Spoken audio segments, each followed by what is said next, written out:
আপনি আজকে কোনো একটা দোকানে গিয়ে ধরুন একটা সুন্দর চিকেন বিরিয়ানি খেলেন। আমি চিকেন বিরিয়ানি উদাহরণটা দিচ্ছি কারণ আমি চিকেন খাই, মটন খাই না।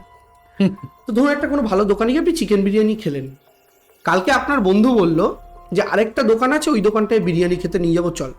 আপনি সেখানে গিয়ে বিরিয়ানি খেলেন। এর পরের দিন আপনার বন্ধু আরেকটা দোকানের যখন নাম বলবে, আপনি যখন বন্ধুটাকে জিজ্ঞেস করবেন কেন রে দুদিন দু জায়গায় খেলাম, আজকে আবার অন্য জায়গায় কেন খাবো, তখন আপনার বন্ধু আপনাকে কি উত্তর দেবে? কি উত্তরটা তুলনামূলক উত্তরই হবে, যে এটায় তেল কম, এটায় রিচ বেশি, কি এটার অ্যাম্বিয়েন্স ভালো।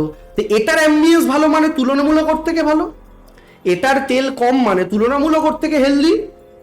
তাহলে আমি তিনটে বিরিয়ানির মধ্যে যেহেতু আপনি ওকে প্রশ্নটা করলেন কম্পেয়ার করার, তাই ওকে আগের দুটোর সাথে তুলনা করেই তো উত্তরটা দিতে হবে।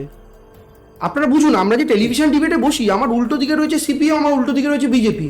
সিপিএম 34 বছর শাসন করেছে আর বিজেপি 20টা রাজ্য শাসন করছে। এখন বিজেপি আমাকে বলছে দেবাংশু এটা কি হচ্ছে, আর আমার কাছে উদাহরণ রয়েছে, ভাই তুমি 20টা রাজ্যে এটা ডবল করেছো। তা আমার বক্তব্য হচ্ছে, আমার যদি কিছু ভুল হয়ে থাকে আমি শুধরে নেব, কিন্তু তুমি যে মানুষকে বলছো আমরা এলে এগুলো করবো না, তুমি কি করে বলছো? কারণ তুমি 20টা রাজ্যে করেছো অলরেডি, এটা তো বাংলার মানুষকে জানানো আমার কর্তব্য।